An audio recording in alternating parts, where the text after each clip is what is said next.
I say, okay, so I signed the prenuptial, right? Go down, get the driver's license, and then I have to sign this other thing and all this, like, I can't talk about it, a confidential blah, blah, blah. And so, let's say fine, no problem. And so I come up there, and he has waiting for me I don't know if you've ever seen these things. They are these, in the 70s, they had these like disco jackets, and you were part of the club, I think, members only or something like that. And I had a members only coat, and it had all these little pockets on the inside. And on the one inside, there was a little like cigar thermidor, leather, right? And it had like 6 spaces for 6 cigars, open them up, and there were 6 blunts in there, right? With lamb's breath. I mean, the smell was like, whoa.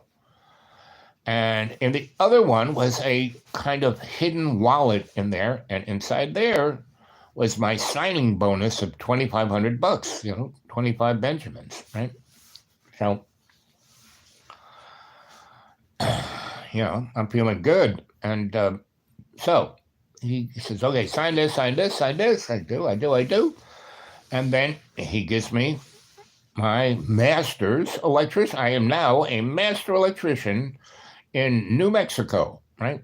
And I have a Class 9 driver's license, and I have a savings and a CD in Mr. Bunny's bank, right? And so, and I have a credit card from Mr. Bunny's bank, right? So, and it's all in that nice little wallet, right, with the 25 Benjamins. And so he goes, okay, business done. Put that jacket on and let's go have a party. All the other people who got a job today, and that's my thing. End of the week, everyone knows a job. We have a nice little party. And so we go in there, and everyone has their own little, thermidor that was whatever they liked in there.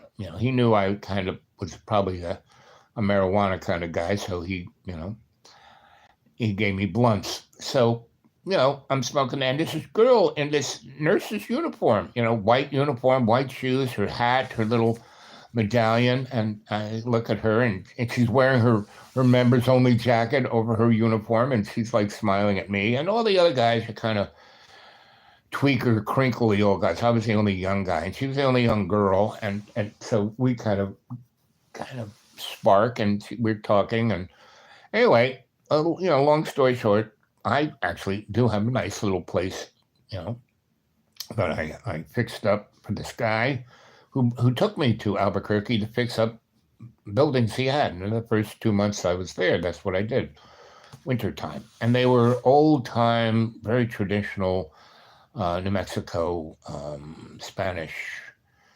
kind of, I forgot what they're called, but there's a name. So they're circular. They have inside courtroom, and all the rooms are look into that. Anyway, so I got, the guy said, you fix all this stuff up for me, you can live in one of these for the rest of your life. Right? I said, okay, which I did. He thought it was going to take me years, and I did it in 2 months. Right? Put electricity in it, got the plumbing working, got everything working, got everything kind of cleaned up and sealed up and taken care of. Right? So, and that's my thing. Whenever I go to work, I consciously intent, and I focus, and I take care of it, and I can, like, bingo, take care of it. Like the A-frame here, it was a shithole. It was just covered in crap because people had been living in it and never cleaned it, never took care of it, and Ingrid said, you can go up there, clean that, you can live there for a year free. Just clean it up. And the wiring needs to be fixed, and I need a lot of things fixed around here. And I said, okay. Went up there. I cleaned it out. There were these kids. I used to live downtown Roanoke on Fifth Street in this kind of factory building. And it was a place where people wanted to be artists, especially poets and writers and painters and everybody else. About 20 people lived in this factory building that I kind of rented for $300. And I had a little business. I was trying to sell all my crap. And we had parties there and raves there and all kinds of fun stuff. So I knew a lot of young people who would work, for $5-10 an hour. And that's like, oh, wow, $10 an hour. Oh, sure.